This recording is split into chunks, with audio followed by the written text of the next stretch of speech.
Giorgio Armani was born on July 11, 1934, in Piacenza, a quiet town in northern Italy. His childhood unfolded in a world shaken by World War II, where his family faced the struggles of poverty and fear. His father, Ugo, worked as an accountant, while his mother, Maria Raimondi, did everything she could to nurture Giorgio and his siblings, Sergio and Rosanna. The war years were marked by tragedy, and Armani himself was gravely injured when an artillery shell exploded, leaving scars that would shape his resilience. Out of these hardships grew a boy who dreamed of more than survival, a boy destined to transform the way the world saw beauty. At first, Armani did not pursue fashion. Drawn to the sciences, he enrolled in the University of Milan to study medicine. He completed 3 years before realizing that his heart was not in it. Life redirected him when he joined the army and was stationed at a hospital in Verona. While working among doctors and patients, Armani's imagination began to wander elsewhere. During his time in Verona, he visited the historic arena, where the grandeur performance sparked something creative inside him. He could not yet name this desire, but the world of medicine no longer held his future. When Armani left the military, he moved to Milan and stepped into fashion almost by accident. In 1957, he secured a job at La Renaissance, a luxurious department store. He began as a window dresser and sales assistant in the menswear department.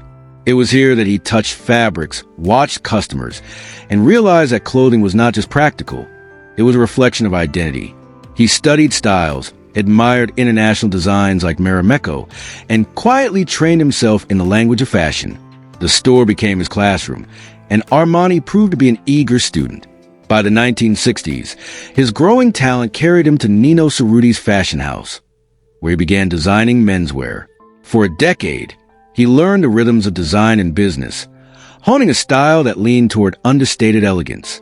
Armani freelanced for nearly 10 companies at once, creating designs that bore his emerging signature: clean lines, quiet sophistication, and an avoidance of excess.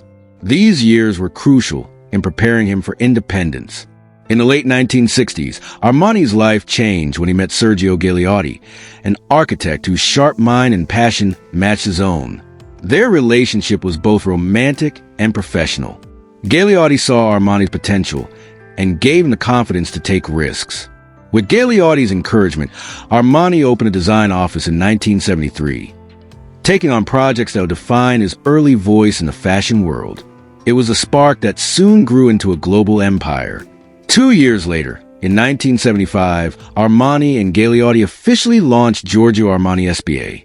Their first men's collection and subsequent women's line introduced something radical: clothes that were simple, elegant, and free from the exaggerated trends of the time. Armani's work carried an ease that allowed people to feel both powerful and comfortable. He redefined beauty not as excess, but as restraint. It was a philosophy that resonated with millions. The late 1970s and early 1980s saw Armani's rise into international fame. He struck a deal with Gruppo Finanziario Tesla, which gave him the resources to expand and reach new markets. Armani began introducing product lines for underwear, accessories, and swimwear. His Emporio Armani brand quickly connected with younger consumers, blending sophistication with accessibility.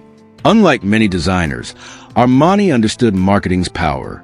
He pioneered fashion magazines, billboard campaigns, and even TV commercials, turning his brand into more than just clothing. It was a lifestyle. Armani's influence exploded in 1980 when Richard Gere wore his designs in the film American Gigolo. The now iconic scene of Gere selecting Armani shirts not only elevated the movie, but also transformed Armani into a household name. His sleek, modern suits became a global phenomenon. Hollywood embraced him, and Armani's costumes began appearing in films like The Untouchables, cementing his bond with cinema.